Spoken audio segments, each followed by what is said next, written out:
Okay, I know it is far, far, far too early to say this, and I do not take this title lightly. But this is anime of the season material. Now keep in mind, I don't just throw that word around. You'll hear me say it once or twice at the beginning of each season. Last season I said it about Danganronpa, and I also said it about something else, I can't remember.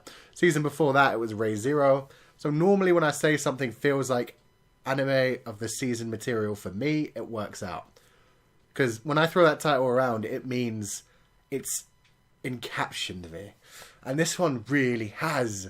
The music is on point. The animation is gorgeous.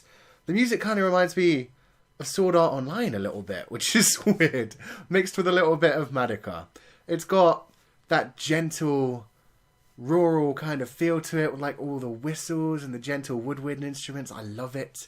The animation was brilliant. I mean, that intro, where you just have Princess running along through the forest with her dog Dorothy, and then she happens to stumble across Izetta, the White Witch. That was beautiful. You just got like Izetta floating around in the air on the broom, spinning around with all the weird light spirits around her. That was absolutely gorgeous. I fell in love with this anime there immediately. The music that played was good, with like the voice essentially used as an instrument in the OST. Oh man, it was gorgeous. I love the princess. I love the witch. They give the princess so much more detail. Like, we've gotten a lot of her backstory and a lot of what led her into this predicament. Whereas with our White Witch, Izetta, we don't quite know yet. We know she's dangerous as all hell. Like, she's powerful as all hell, if nothing else. And we know her and the princess had something where they knew each other very well when they were younger.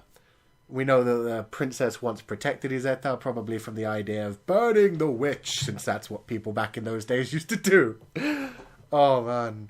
So, yeah, I'm really liking this. And then you cross that with the World War II military story that's going on, which is really good as well.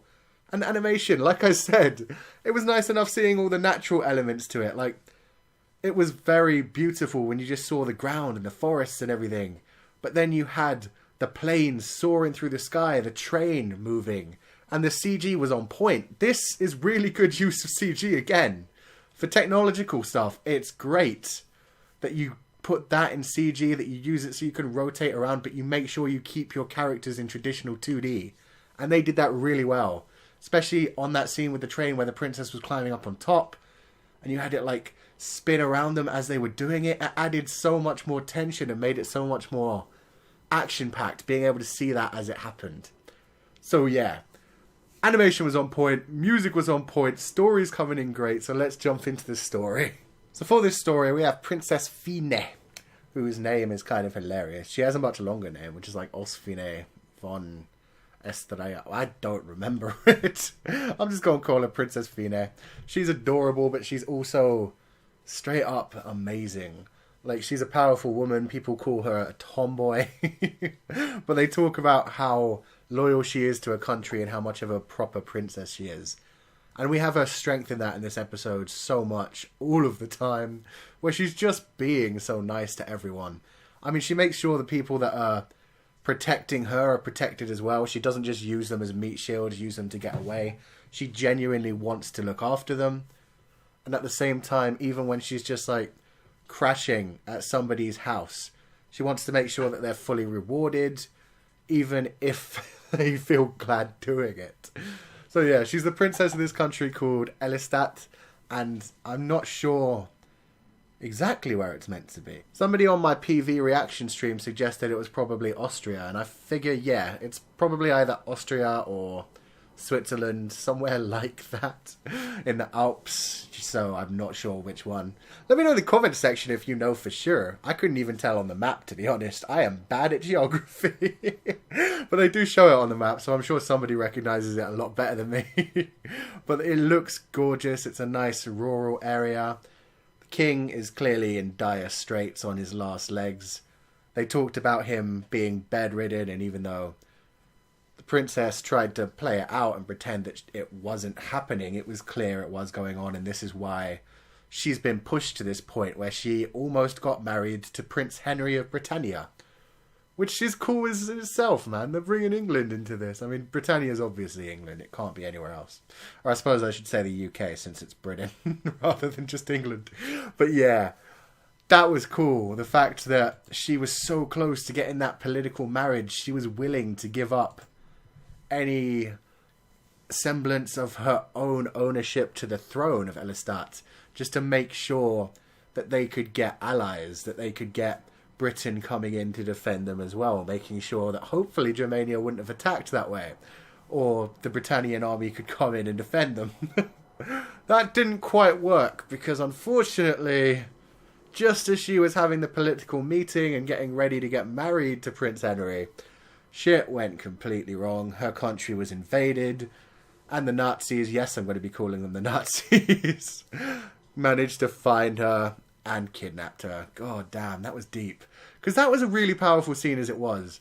You already had the princess who clearly was such a tomboy, is so not interested in getting married and settling down and that kind of life. But she was being forced into it and was certainly up for doing it as long as it protected her country people.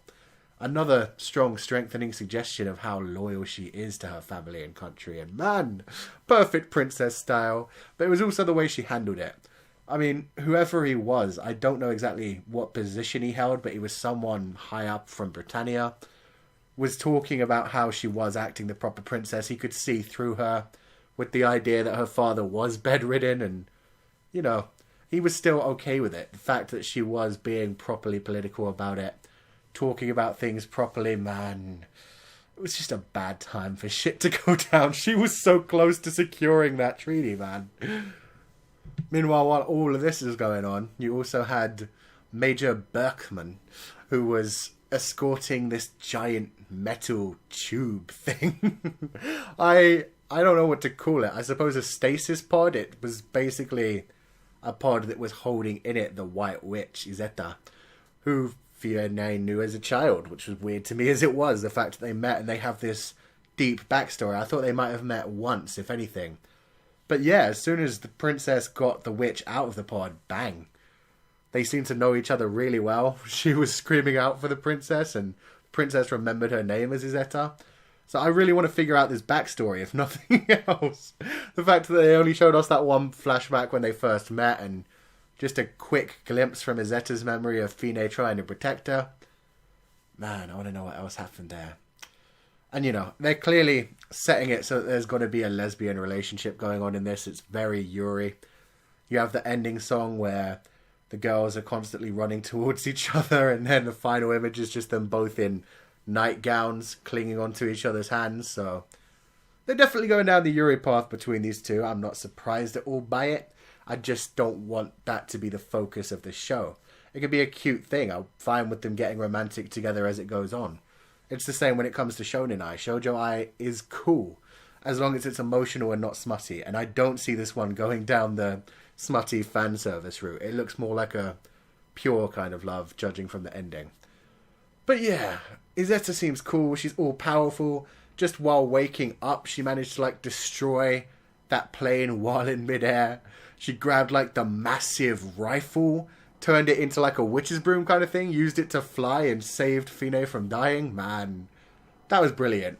That really was shocking to me and amazing. And they've got this whole legend of the White Witch from this country that Fine comes from, Elistat, talking about the White Witch or the Wise Hex. I'm probably butchering the German pronunciation, or possibly Austrian pronunciation now that I think about it. But yeah, the Wise Hex, the White Witch, who seemingly saved their country before in past times, and now we've got Izetta, who seems to be the aforementioned final witch. Shuumatsu no Izetta, the last witch around. So yeah, I'm looking forward to this, essentially. The story seems amazing. There's a lot of good political stuff going on the point, but also the fantasy side seems amazing. We've got Elistar that seems like a nice little rural country, looks very picturesque, very beautiful. Very rural, with, oh man, just all the greenery. It just looked so good to me. I was really surprised with that first bit of animation. And then we've also got all the war going on, so yeah. Really, really interested in this one. It definitely has anime of the season potential. It just depends on how they go from here. So let me know what you guys thought of this first episode in the comment section below. Let me know what you think of Fine and Izetta and their stories so far. For me, Fine is incredible. Izetta seems cute. She's probably going to be very shy and adorable, whereas Fine is going to be much more serious and grown up comparatively. And, you know, she's a witch, so she should be chilled compared to everyone else. She doesn't understand the world properly. So this is going to be brilliant. So yeah, let me know your thoughts. If you enjoyed this review, wreck that like button like you mean it. Subscribe if you haven't already to see more. And I will see you guys next time.